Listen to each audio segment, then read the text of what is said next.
Creation Science 114, we're going to be taking a look at dinosaurs. Did dinosaurs walk with man? And we had this poster at St. Cloud State, come and see the evidence that's been censored from your science class. Come and think for yourself, and that's what I really want to do, get people to see both sides so they can think. And we're going to answer these questions. Where did dinosaurs come from? Or if you're an English major, it'd be, from whence did dinosaurs come? I guess that's the proper way. When did they live? How did they die? And what does this mean? And why are we doing it tonight? Why did dinosaurs come up tonight? It's because I've met a lot of people that are very confused about dinosaurs, like my sister-in-law.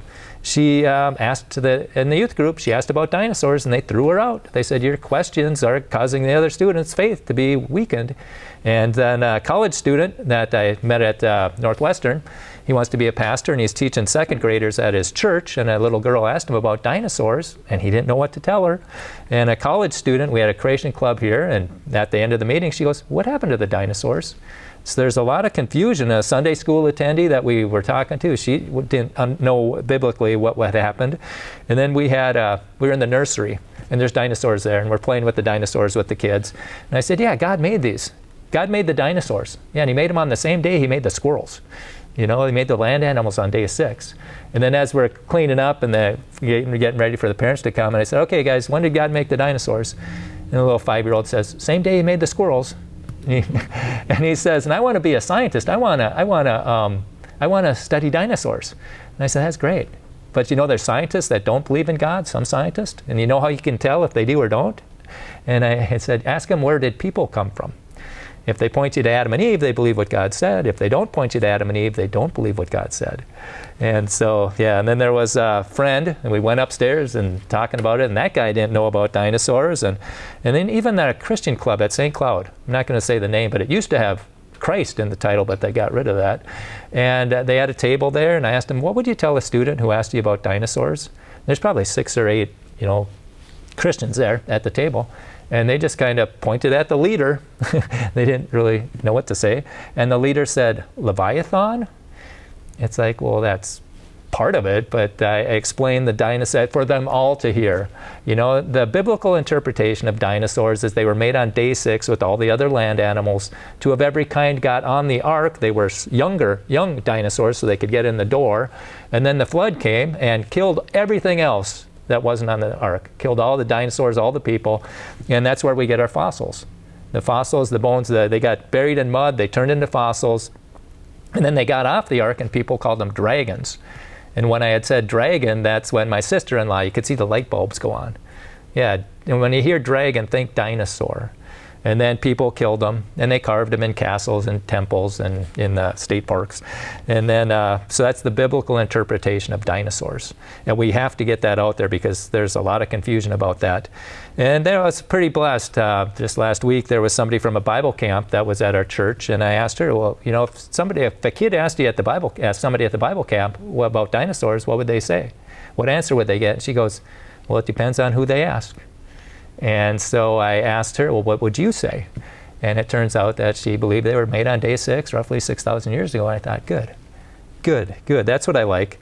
And then, I was talking to, at the community college, there was a parent there, and it's either her niece or her daughter was going through confirmation. And she asked the priest about dinosaurs. And I thought, oh, this will be interesting. What did he say? And it was pretty much just believe it because I said so. So the daughter wasn't real happy. So she had a good question. She got a bad answer, so she got a bad conclusion. And that's, so she concluded that either Adam and Eve are false or dinosaurs are false. And how can dinosaurs be false when we find their bones everywhere and their footprints on every continent? And I said, your daughter's real close to kicking the Bible out of her life for the rest of her life. Because Ken Ham wrote a book called Already Gone, and trying to figure out why church kids stop leaving church at the rate of 60%. Some denominations it's 90%. And he did a survey, and they realized that the answer was basically they doubted the Bible was true. And then they asked them, well, when did you start to doubt the Bible? And it was junior high and high school.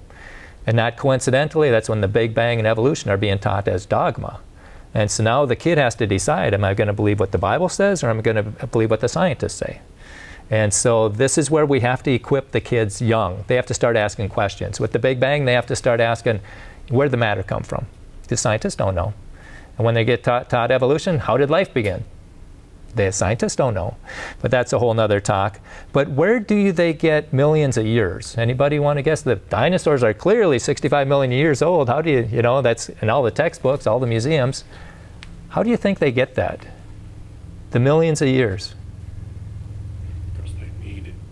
Yeah, they need it, but what do they justify it? How do they come up with that many millions of years? You know, they'll say that dinosaurs are 65 million years old because we find their fossils in this rock layer, and that rock layer is 65 million years old. And we'll say, well, how do you know that rock layer is 65 million years old? And they say, well, because we find dinosaurs in there. And everyone knows dinosaurs went 65 years ago, or a million years ago. And that is, you know, circular reasoning. You know, and sometimes I did this at St. Cloud State, and a guy said carbon dating. And carbon dating they do not date the bones with carbon because they think they're too old. They wouldn't have any carbon, because if you find carbon-14 in anything, it's under 100,000 years old. So they don't even try. They just assume that it's not going to work. And we'll get to that in a little bit. But what they do is they date like a lava layer, an igneous rock. They can date that, and if something's underneath it, they know it's older than that.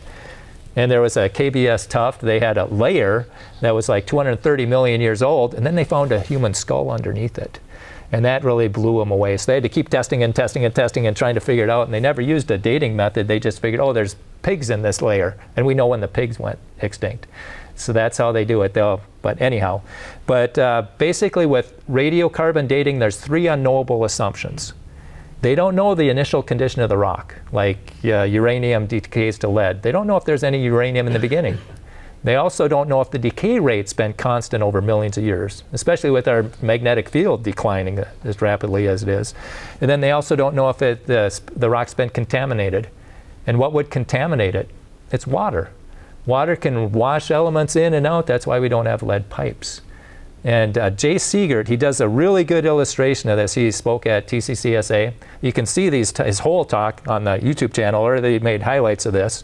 And if you want to see a minute-long one, it's Dating Assumptions Made Easy. And then there's another one titled Radiometric Dating Does Not Work, and that's about 3 minutes long. And so just imagine your sink at home, and it's dripping, and you got a cup underneath there. And your cup's half full. And you walk in there and you try and figure out how long has that cup been there. And you have to make some assumptions. You might assume that it's always been constantly dripping at that rate, but somebody could have just, turned it on and walked out, filled it up halfway and walked out. You don't know that. The drip rate was constant. They might assume that the glass is empty, but it might not be the case. Somebody could have filled it up and drank half a glass of water and put it down. So you don't know what the initial condition was. And then you also don't know if there wasn't any other source of water. Somebody could have come in and put more water in while you weren't there. So those are the 3 unknowable assumptions that you can imagine at your drinking at your sink. But Walt Brown says 1 experiment is worth 1,000 expert opinions. So when we date rock that we know when it erupted, this lava, like in Hawaii, it was from 1800 to 1959 on that actual age thing. That's when the volcano erupted. The dates should be that old. But when they radiometric date them, they get what? 1.6 million, 22 million, 8 million, 21 million. And that's not the only time. It's in Sicily. There was a volcano that they know when it erupted. It was 122 BC, but you radiometric date it, and it's 250. It's 0.25 million. So that's 250,000 years. Same thing with in 1972 or 1792. It's 350,000 years. In 1915, it was 110,000 years. And roughly 1,000 years ago, it was 270,000 years. So this is not working. And even recently, Mount St. Helens, they took some lava from the lava dome that it erupted in 1980, did all these different types of tests to get all these wild different answers, but it's not even close. 340,000 to 2.8 million years. So that radiometric dating thing does not work. And so if they ever hear millions of years, just ask them, how do you know that? What are you basing it on? Do you know what the unknowable assumptions are that get you that number? Okay, where did dinosaurs come from? And this is going to be, and I talk about this on the interview at St. Cloud State, there's 2 worldviews. One's based on blind chance and one's based on creation. It's like thinking this library got put together by blind chance. That'd be pretty absurd, right? How much more absurd to think our bodies got put together that way. But if that's all people see, they don't think, they just memorize. So where did dinosaurs come from based on your blind chance perspective? And if you go into a museum near Chicago, this is what it says. See all those things? It comes from a common ancestor, right? Well, what do they have any evidence for those lines? Dr. Carl Werner says no. And he spent, 30 years going from museums and interviewing scientists and taking pictures of fossils and displays. There's no transitional anything.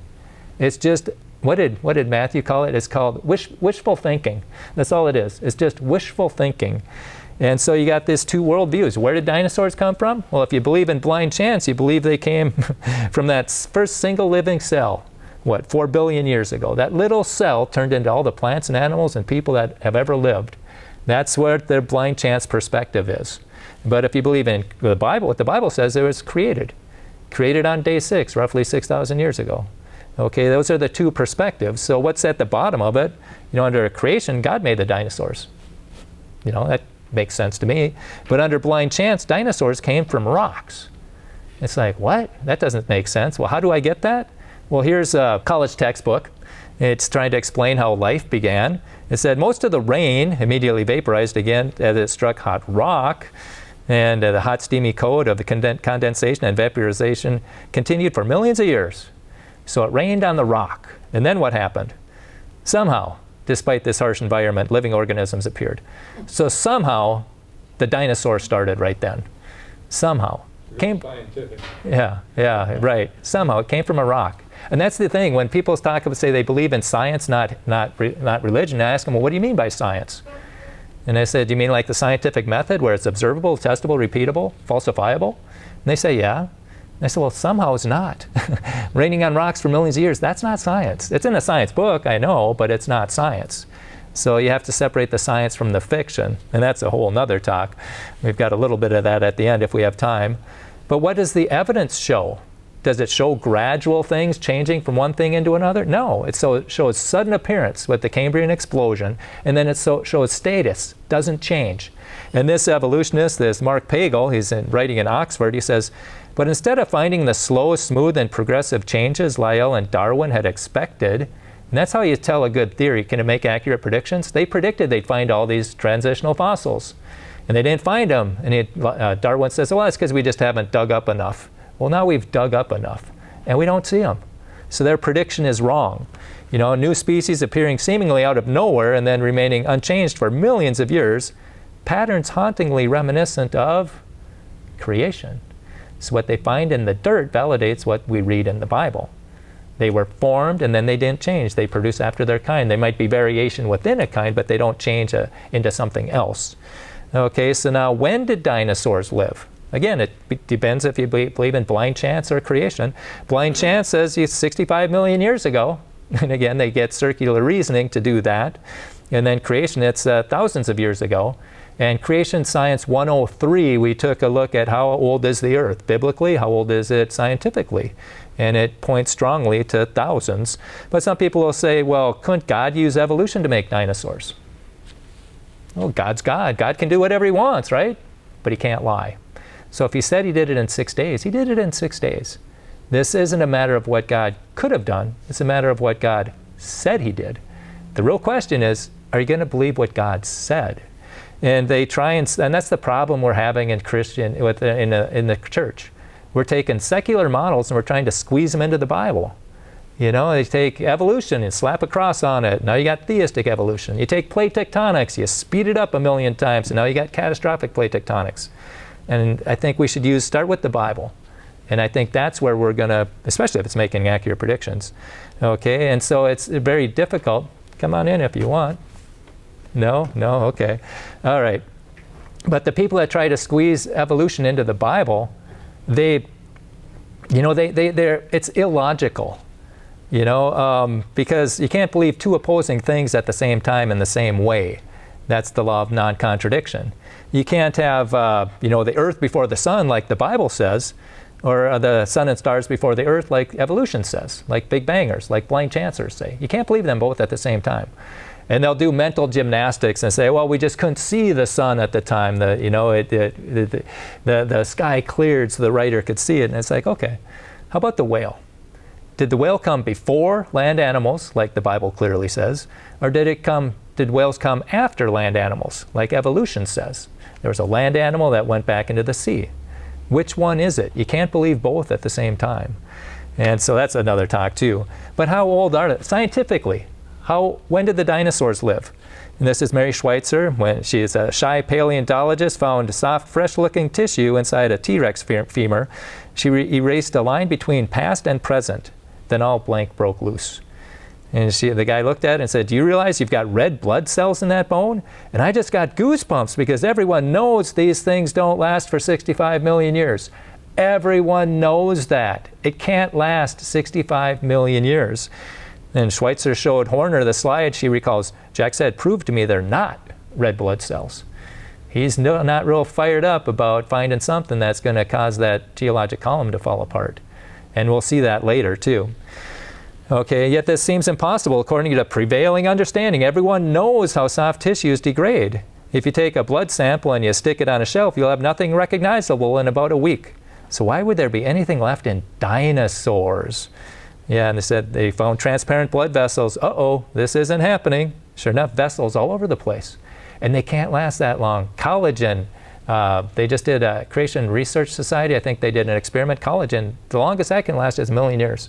And this is supposed to be 65 million years. And I was going to have I forgot to freeze it in time last night, but if I had a water bottle of ice, could this have been brought in here 2 weeks ago? It'd be melted, right? How long can ice last? Maybe a day, right? Okay, but if you had 1 million seconds, okay, 11 days, no way, it's not going to last. 65 million seconds, 2 years, it's not going to last. Ice isn't going to last 2 years. How about 4,400 seconds? That's the biblical timeline for dinosaurs. 1 hour and 13 minutes? Yeah, ice can last that long. And that's what we use when we talk about how long will soft tissue last? 1 million years. Dinosaurs are expected to last 65 million? No. Could it be thousands? Yeah. And so let's hopefully hear what Mary Schweitzer has to say. The laws of chemistry and biology and everything else that we know say that it should be gone. It should be degraded completely. And when I poked into it, it was spongy. It was flexible and soft tissue. Flexible tissue from a 68-million-year-old dinosaur?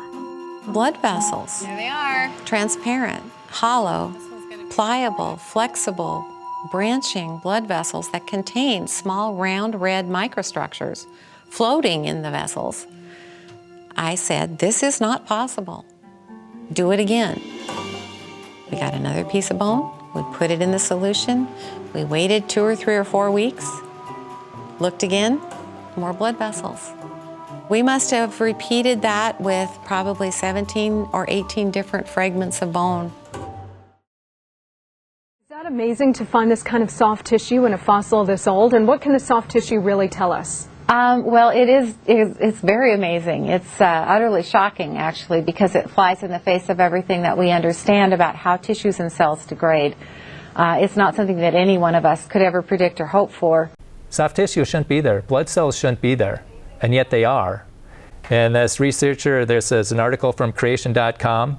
He said, I had one reviewer tell me that he didn't care what the data said. He knew that what I was finding wasn't possible.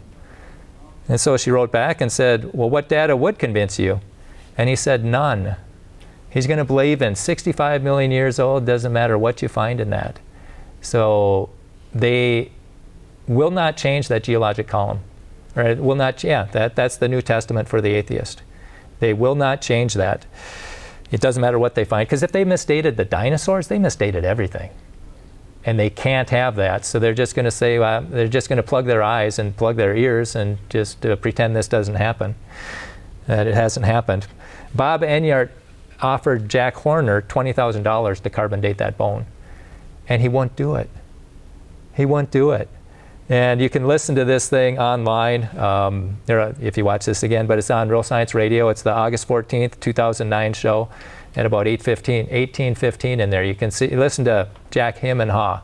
He does not want to carbon date that bone.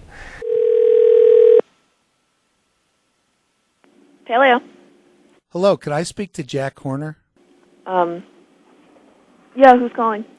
This is Bob Enyart with KLTT Radio in Denver, Colorado. That's Bob Enyart. Yeah, let me transfer you over to his office. I think he should be in there right now. Yellow? Hello, Jack. This is Bob Enyart with KLTT Radio in Denver. Uh-huh. How are you doing? Good. Jack, I sent a letter to Bob Harmon a few weeks back offering the museum a grant of $8,000 to do a carbon-14 date test of that soft tissue T-Rex you guys dug up. And he said he would forward that to you. And I'm wondering if you saw that or considered it. Well,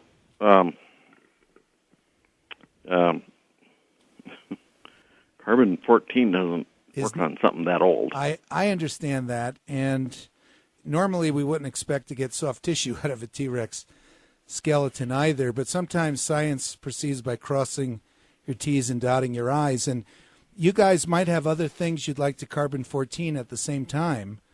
In fact, in the last couple of weeks, I've been able to raise a little more money, so that's up to $10,000 now, that we'd be honored to give you guys if you would consider doing that test. Well, we can't do that test. You can't do that. No. Do you mean the museum doesn't have the laboratory? We certainly don't. Okay, well, we're happy to pay the expense of having a lab do the test in addition to the $10,000 to the museum.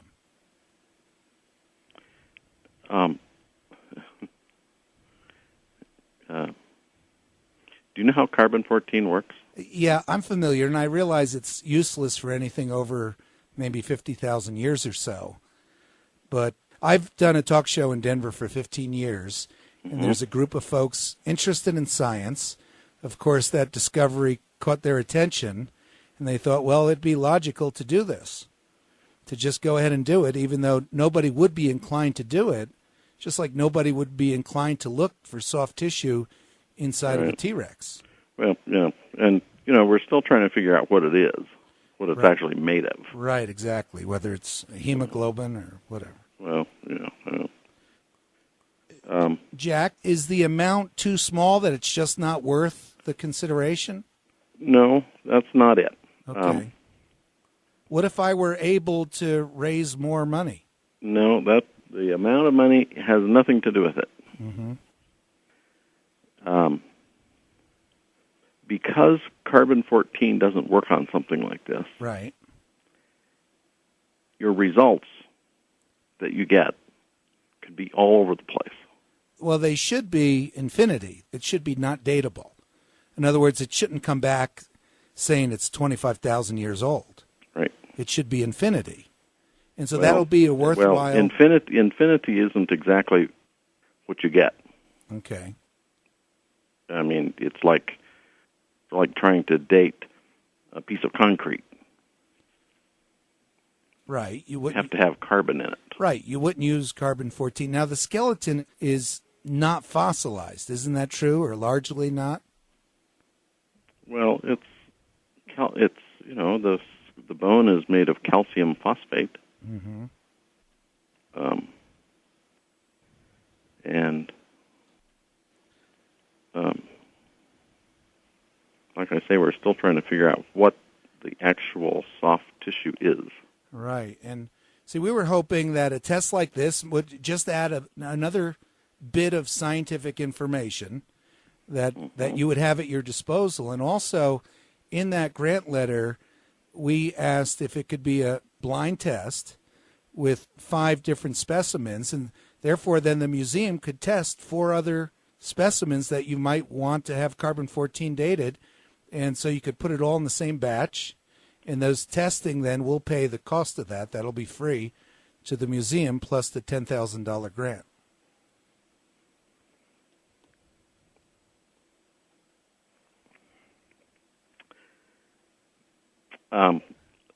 Let me tell you where I'm coming from here. Sure. All right. Obviously, your group is a group of creationists. Yes. And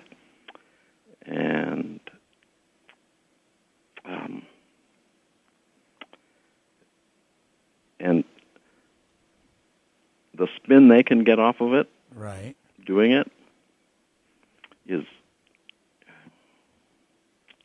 Well, not going to help. Not going to help us. Yeah. So even though it's just a scientific test, they're not Well, asking for it's voodoo not or anything. It's not actually a scientific test. That's what I'm trying to tell you. Carbon-14 dating something with soft tissue in it. Jack, if I could raise $20,000, would it be worth?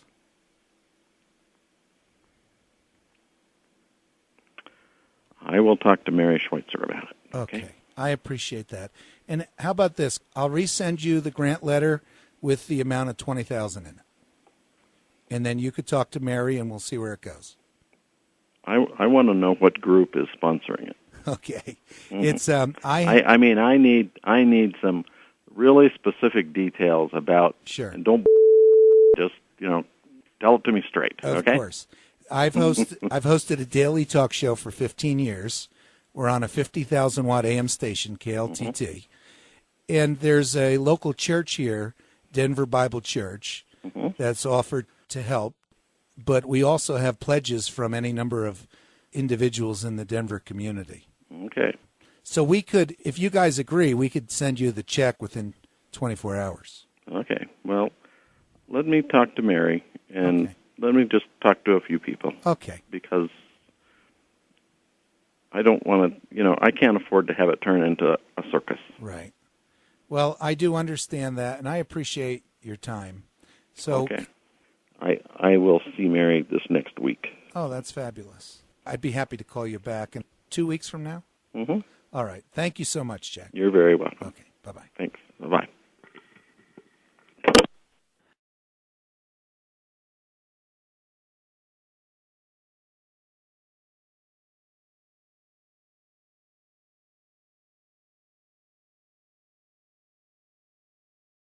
They never do blind tests. They always have to know where you found it, what do you think it is. But these people, they did carbon date the dinosaur bones. This is the 2012 Western Pacific Geophysics meeting in Singapore. They had 8 dinosaur specimens, and they all gave dates ranging from 22,000 to 39,000. That's not millions. But that's what the carbon-14 thing happened, and this is what they found. And if you want to see how they did it, go into on YouTube, go into decontaminated dinosaur bones, carbon-14 dated. And that's where they are, and that's well within the range of the accuracy of the machine that they used. But the abstract was removed from the conference website by 2 chairmen because they could not accept the findings. Unwilling to challenge the data openly, they erased the report from public view. Yeah. So that's what's happening. They just keep sweeping it under the rug because it goes against their theory. And we just need to have enough people realize that we've been misled. And if you want to see where these guys came from, where the labs were, there were some in Georgia, and that's what they found. It's like tens of thousands, not millions, when you carbon date these bones. They just never carbon dated them because they just assumed there wouldn't be any in there. And so, but that's where science is. And does anybody know what this is? It's an osteocyte. That's a bone cell. They grow together. That's how your bones form. And Mark Armitage, he found one of them in a Triceratops horn. And he found a bunch of them, I believe. And he got it published in a secular journal, Acta Histochemica. And he got a phone call. He submitted it. He got a phone call and says, "You realize this is controversial, right?" He says, "Yeah." And they published it. And he didn't say anything about the implications. He just said, "This is what I found." And he says, this is the first report of sheets of soft tissue from Triceratops horn bearing layers of osteocytes and extends the range of the type of dinosaur specimens known to contain non-fossilized material. Yeah. And so what do you think happened to Mark? Yep, they fired him. That's what they did. Would he get a raise? Would he get a bonus? He did something nobody's ever done. Get a Nobel Prize? No, they fired him. So then he sued him for wrongful termination, and he won. But he's not teaching there, or he's not working there anymore. So who really won? And there is a witch hunt going on. This is Jerry Bergman. You can listen to him be interviewed at Real Science Radio. He's got 3 volumes of people that have lost their job, lost grant funding, lost scholarships or whatever, or didn't get tenure because they questioned evolution or they were intelligent designers. And so that's what really bothers me. That's what motivates me. Because I look at the world, it's a mess because there's battle between God's truth and Satan's lies, every area, right? And I think the ground zero for that battle is creation versus evolution. And that's being fought in our classrooms and our courtrooms. Because if we fight it in the science room, we win. They just don't want it to happen. And so that's what, the censorship is there. And and one of the things, if there's two theories, put them both out there. Let people think. Instead of just pushing one as dogma and calling the other one fringe. That's not education, that's indoctrination. And I was able to share that on that KVSC interview. But Mark Armitage, he goes around and he does these labs. If you have 60 homeschoolers and 3 or 4 sessions of it, he'll come and he'll show the kids dinosaur bone. And that dinosaur bone has dinosaur blood. And and if you hit it with a UV, or maybe it's not blood, but it's that type of structure, and there's that osteocyte again, a bone cell. And then he said, hey, where's the dinosaur nerve on that slide? And people would point at different things. He says, let's hit it with UV light, and there it is. So then that's what you zoom in on your microscope, and you go closer and closer, and you just zoom in, and it just gets more and more beautiful. As you zoom in on what God made, it's just beautiful, beautifully sophisticated. And as you zoom in on what man made, you see more of the imperfections. These are his pictures on the cover of Microscopy Today.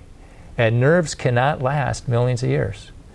And so I had that on one of our posters at St. Cloud State that kept on getting stolen, and I think that's why. I think a professor saw that those nerves would just destroy the evolutionary, they would destroy the geologic column, that whole time frame. And so they risked either their student career or their academic career by stealing. And the interesting thing is that fact they know who did it because the camera was right there, but they won't tell us if it was a student, faculty, or staff, and they won't make them pay for it. So that's what's happening over at State. Okay, did dinosaurs live with man? Okay, the blind chancers would say no, dinosaurs died off millions of years before man popped on the scene, where a creationist would say, yeah, they lived with man. They were made on day 6, just like man was. And what's in the fossil record? I was at St. Cloud State one time, and Micah, he liked to be called Yank, he's an atheist in the Atheist Club, very outspoken. I said, well, what evidence would cause you to stop believing in evolution? He said, if they found mammals with dinosaurs. Here you go. I had Carl Werner's book right here. There's the mammals with dinosaurs. Who is that? What's his qualifications, But this is what Carl Werner found. He said that paleontologists have found 432 mammal species in the dinosaur layers. Yeah, you don't see that in the museums. And he said that we visited 60 museums, but that did not see a single complete mammal skeleton from the dinosaur layers displayed at any of those museums. Because museums are where the atheists go to get their faith solidified. And if you start putting mammals in with the dinosaurs, that's going to be kind of hard on their millions of years thing. Are dinosaurs in the Bible? Behold now Behemoth. Basically God's saying, look at him, Job. Behold him. Behemoth. This isn't a mythical creature. Look at him. He said, I made he eats grass like an ox, so it's not an alligator. Now lo, his strength is in the loins, and his force is in the navel of his belly. So whatever this behemoth is, he's got a big belly. And hippos have a big belly, and some Bible notes say it's a hippo. Some say it's an elephant. They got big bellies, but maybe that's behemoth. He's got a big belly. But then you keep reading, and he says he moves his tail like a cedar. Okay, is like a cedar tree. Is that a cedar tree? No, that's not a cedar tree. Those are like branches. The cedar tree is a long-necked dinosaur. He moves his tail like a cedar tree. That's what Job's talking about. That's the cedar tree. And then you got these legends all over the world about dragons. Okay, and just when you hear dragon, just think dinosaur. And this bothered Carl Sagan. It's like, how could all these cultures separated by time and distance describe the same animal? And so it bothered him so much, he wrote this book called The Dragons of Eden, Speculations on the Evolution of Human Intelligence. How could they describe it? And his premise was that our memories are passed on in our DNA, okay, and that's been debunked. But so that shows that things are not adding up for the blind chancers. And this is a temple in Cambodia where it's a stegosaur. And if I understand this right, they didn't know how to put the stegosaur together until they discovered this. It's like, okay, that's how it all fits. And it's got all these other animals that are alive today, and they'll say, oh, that's something is standing in front of a flower or something like that. And then this one is Natural Bridges, National Monument, and Don Patton does this video called Extraordinary Evidence That Dinosaurs Lived with Man. Okay, so now that's what it looks like, and then you enhance it, and that's what you get. And Answers in Genesis, I think they went out there and they had this canvas and they just colored it with a crayon so you could see what was sticking out and what wasn't, and they got pretty much that thing. But now there's a scientist, I think it's Nate Loper, he wants to, he's thinking that it's a snake. So there's different perspectives. And so basically, what did I hear? I interviewed a teacher and she said, she goes, I'm a learning guide. I help people learn. Because if you teach them how to learn, they can learn the rest of their life. But if you teach them what to learn, they can just only learn what you're telling them. So that's what I like to do, open the doors so that you guys can learn. And this is what it says, and this is Mike Snavely. We've known about a large sauropod dinosaur carved into a rock in a national park in southeastern Utah. I had called the national park and I asked when the best time of day to get a picture of it would be. He suddenly blurted out, all right, the item in question is best filmed at 1:30 in the afternoon at the time of year that you're going to be there. But now I've exceeded my authority. I said, what'd you say? You've exceeded your authority? He says, yeah, that's a level 3 artifact. What's a level 3 artifact? So I asked him that. He goes, okay, level 1 is any object in the national park that you can see and you can ask us questions about. A level 2, we will not tell you that it's here, presumably to protect it. We will not tell you that it's here unless you already know that it's here, and then you can ask questions about it. A level 3 artifact, we have to pretend doesn't exist.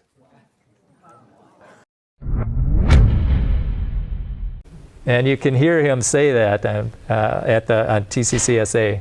That's Mike Snavely.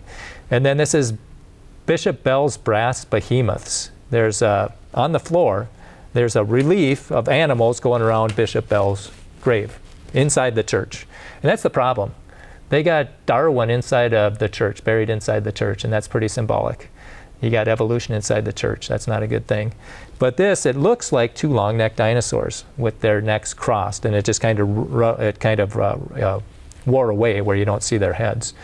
And then this is 2 of the most controversial. Did dinosaurs live with people? Well, if they didn't, how would you explain this? 2 of the most controversial discoveries in the 20th century are the ceramic and clay figures of Acambro, Mexico, and the Ica stones of Peru. The reason why there's so much controversy regarding these artifacts is that a large number of them are of the dinosaur shape. So they got these carved in stone, and they did tests on it. You know, it's like it's got the varnish from being old, and it's anatomically correct. Dinosaurs, anatomically correct. And then notice the circles. Why would you put circles on there? And then this is carved in a castle. This castle was built in the 1500s, and there's dragons or dinosaurs on there. And look at the skin. Notice the circles. You know, they say, well, they're just carving legends. Well, you got to be pretty good to carve a legend to know what its skin looked like, because they find fossilized skin, and it's got the circles. Again, the circles. And it says that skin is something that decays rapidly, so fossilization must have been incredibly fast. Okay, and then they find huge footprints discovered in Scottish coast. And sauropod bones and footprints have been found on all 7 continents, including Antarctica. And Randy Galuzzi would say, you know, if he was in college and they were telling us about this, hey, excuse me, professor, what process today is causing footprints to be preserved? You know, what process today is putting worldwide layers of sedimentary rock? And just start asking questions like that. But we went down to Glen Rose, Texas. Anybody ever been there? Francis, you been to the Creation Museum, Creation Science Museum down there? Yeah. Okay, yeah. That's kind of what started the fire in me. You know, they've got this Dinosaur Valley State Park down there. That's where the Paluxy River, 100-some years ago, there's a big flood, ripped off a layer of bedrock, and there was dinosaur footprints, right? And then Carl Baugh, after removing the limestone layer, discovered a trail of dinosaur footprints 19 altogether, 19 successive dinosaur footprints. Removed more limestone, and 18 inches from one of those dinosaur footprints, I discovered a 16-inch human footprint.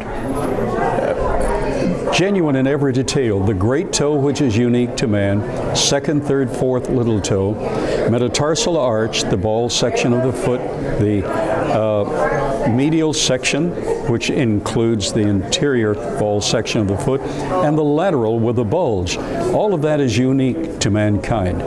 And continued to excavate and discovered 3 more. So a series of left, right, human footprints among dinosaur footprints. I called the press. They flew down by helicopter. The next morning, I got on the plane at DFW to go back to St. Louis, and headlines in the newspaper stated, "Tracks step on evolution." Yeah. Oh, yeah. Oh, yeah. And then the battle began. Oh, yeah. Right. Now, when you found that footprint, that human footprint, 18 inches from a dinosaur footprint, Yes. in the same layer, what did that do to your mindset? Because were you a theistic evolutionist at the time? At that point, now I had graduated from theistic evolution to an old age creation position. I put a gap between Genesis 1:1 and 1:2. There is no gap between Genesis 1:1 and 1:2. So I was a progressive old age creationist. But it really is in the same camp, unfortunately. So this destroyed my paradigm completely. I didn't sleep for 4 days and nights. And then I went back to St. Louis, and the press started calling and took the news, the controversy, worldwide.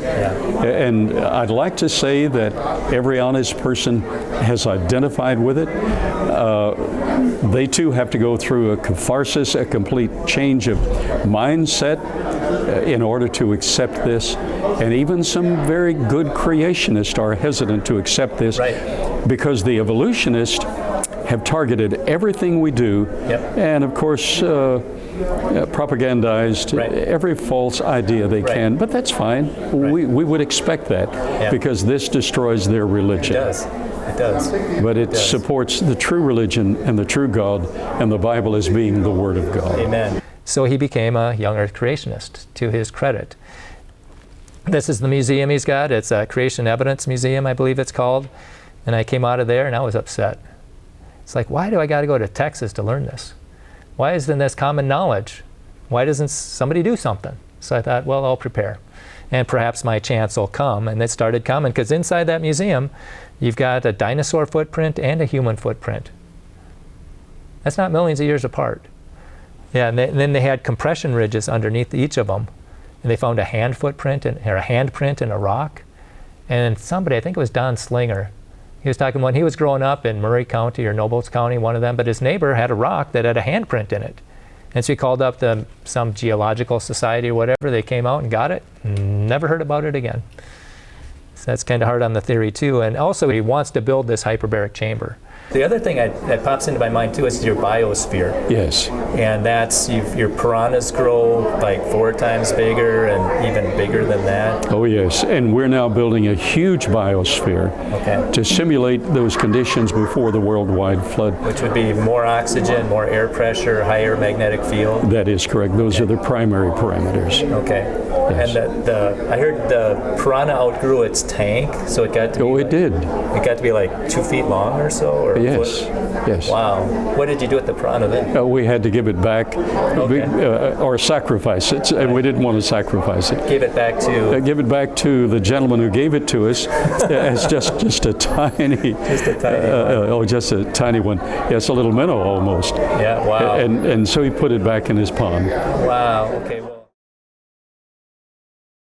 Roland T. Bird, he is a field explorer for the American Field Museum, and he reported 15 to 20 inch long, clearly defined human footprints. This was back in the 30s. Human footprints in that Paluxy layer. But 15 to 20 inches? And I'm 6 feet tall, and I got an 11-inch foot. I mean, that guy must have been pretty big.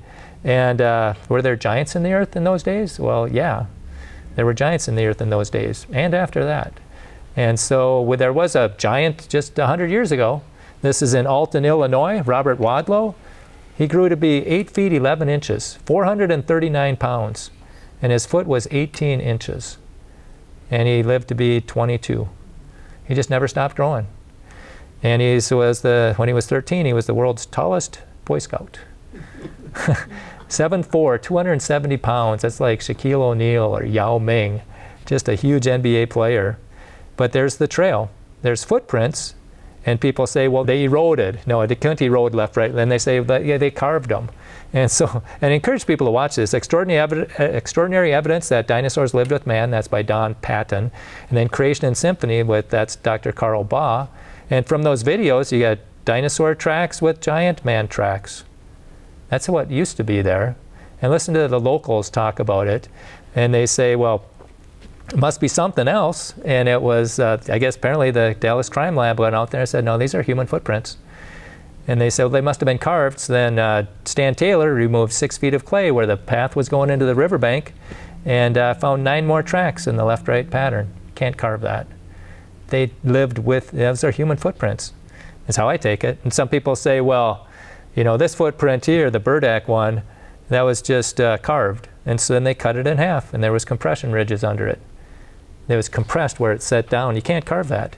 And they said, well, maybe somebody just took a dinosaur footprint and carved toes on it, so they cut the toes. And guess what? Compression ridges there too. Okay, so now how did dinosaurs die? Okay, who thinks dinosaurs were on the ark? Anybody? Okay, there's a few. Yeah, all right, yeah. Well, that gives us a clue then. You know, they say, well, how does something that big get on that boat? Well, you didn't have to take the big ones. You took the young ones, so they could still fit in the door. You know, they'll live longer too. So the flood came and killed all the other dinosaurs. You know, 2 of every kind of dinosaur was on the ark, just like 2 of every kind of other air-breathing animal. And there was 8 people on there. And then all of the rest of them died in the flood. And scientifically, it seems to bear that out. Because, you know, those big armored ones, they'll find them upside down. So this was violent. And then also they're in this death pose where they're arched back. It's like that's what happens when they drowned or when they asphyxiate. And then Mark Armitage, he wrote this paper for Cambridge. And he said blood clots in vascular canals. He talks about this. When was that? 2022 he wrote this. And he says, we conclude that the iron in the canals of the crystallized remains of blood that clotted during an asphyxiation event that killed the animal. So they drowned. That's how I take that. And, you know, and also, what would cause land animals to be with marine animals? That shouldn't happen, but yet it does. I just quickly found this one, Tyrannosaurus walking with sharks. You know, the problem is that marine shark teeth are mixed up with land-based T-Rex skeleton. And you find different habitats mixed together, especially those dinosaur graveyards. Okay, so these are questions. You know, where did dinosaurs come from? You consider it blind chance or creation. When did they live? Millions of years or thousands? Well, look at the dinosaur soft tissue and how they're freaking out over that. And did they live with man? It's like, well, how do you get legends of them? How could they carve them if they never saw them? And how did they die? Well, it seems to appear like a flood. And then what does this mean? Well, it means God judges sin. The fossils are evidence of God's judgment on sin. And this is Genesis 6. And God saw that the wickedness of man was great in the earth, and that every imagination of the thoughts of his heart was only evil continually. And it repented the Lord that he had made man on the earth, and grieved him in his heart. He said, I will destroy man whom I have created from the face of the earth, both man and beast and creeping thing, and the fowls of the air. For it repented me that I have made them. But Noah found grace in the eyes of God. Okay, so then in the 600th year of Noah's life, the 2nd month, the 17th day of the month, the same day were all the fountains of the great deep broken up, and the windows of heaven were opened. And they try to tell me that Genesis is poetic, or it's figurative, or it's analogy. This is about as historical a sentence you can make. You know, the 600th year, the 2nd month, the 17th day. This is history. Plus, Jesus always referred to it as history. And then they'll say, well, it was a local flood. Or they'll say that catastrophic plate tectonics, they say, well, the fountains of the great deep was lava.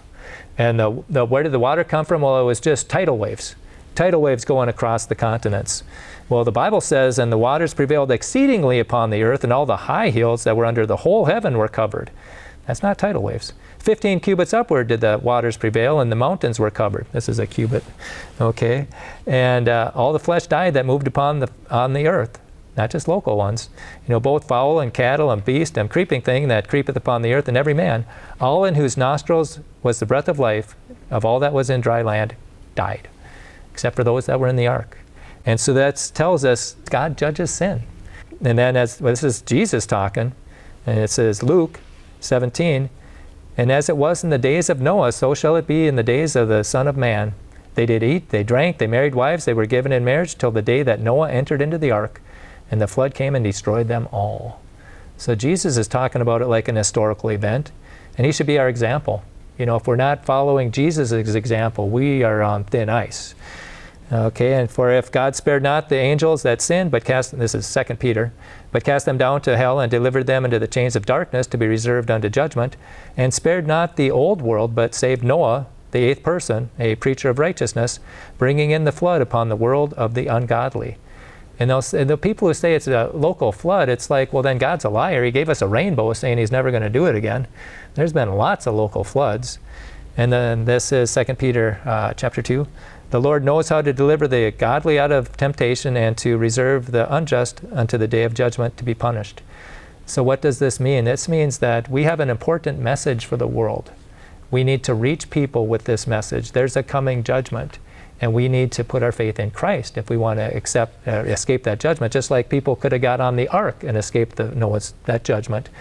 So we go to St. Cloud State with this message. I want to give them an opportunity to think, because I think when people start thinking, that's going to lead them to the Creator, and once they get there, they'll get to Christ. And so this is a poster I had just last week. Forgiveness and redemption. This offer expires when you do. Maybe today. You know, drive carefully. And is it appointed unto man once to die, and after that the judgment? And we need to let people know Jesus died. He paid the penalty for your sin. There is an afterlife. And Jesus proved it. And then I had this there too. Once upon a time, nothing exploded and turned into people. Are you being brainwashed? If you're only learning what's being presented to you in class, especially if it's a blind chance perspective government class, you are being brainwashed. And if you're only believing what's on the media, the mainstream media that only gives you one side of the story, you are being brainwashed. You need to dig. And I was at Oxen Friends, and something came up. It's like, are we better off with the internet or not? And there's one of the representatives, he says, no, we're not better off with the internet. And I thought, yeah, we are. Otherwise, we could only believe what the mainstream media told us.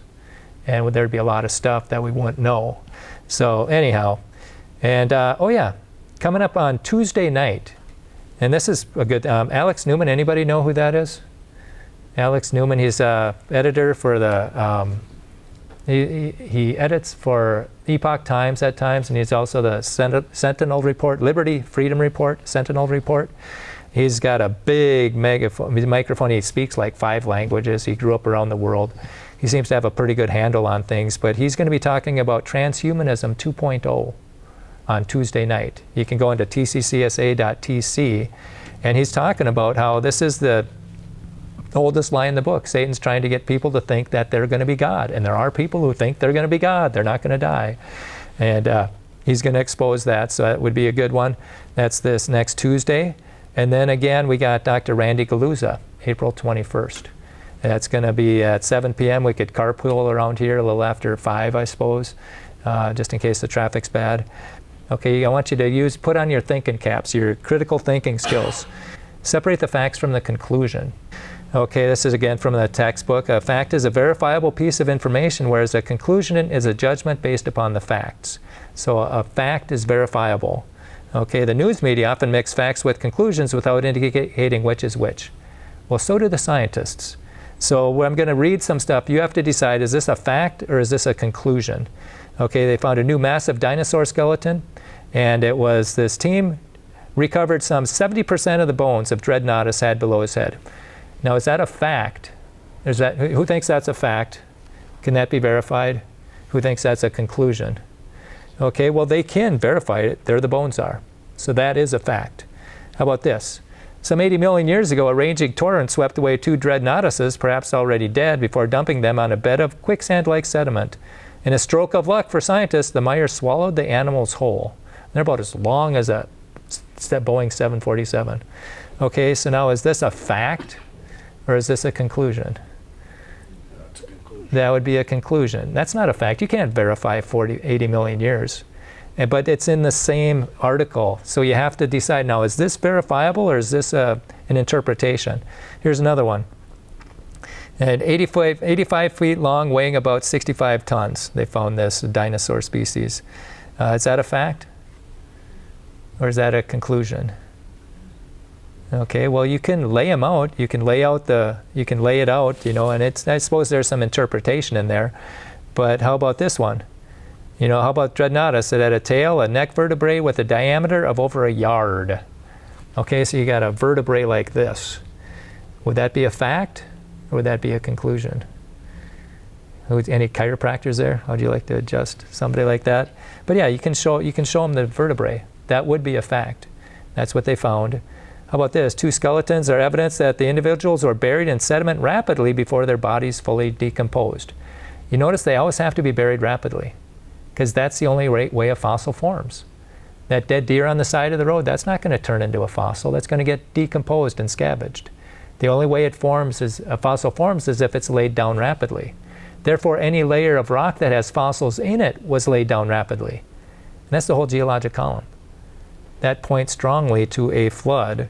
Well, how about this? These 2 animals were buried quickly after a river flooded and broke through its natural levee, turning the ground into something like quicksand. Fact? Or an interpretation, a judgment? They can't prove that. How do you know it was a river? How do you know it wasn't a tidal wave? How do you know it wasn't a worldwide flood? But they just mix the facts in with the fiction, and we have to separate it. And so, yeah, that's what we need to do, is help people start thinking. The final conclusion is very simple. Man and dinosaur lived contemporaneously, and even though they're separated by evolutionary dogma by at least 64 million years, they not only lived contemporaneously, but were caught in a worldwide flood.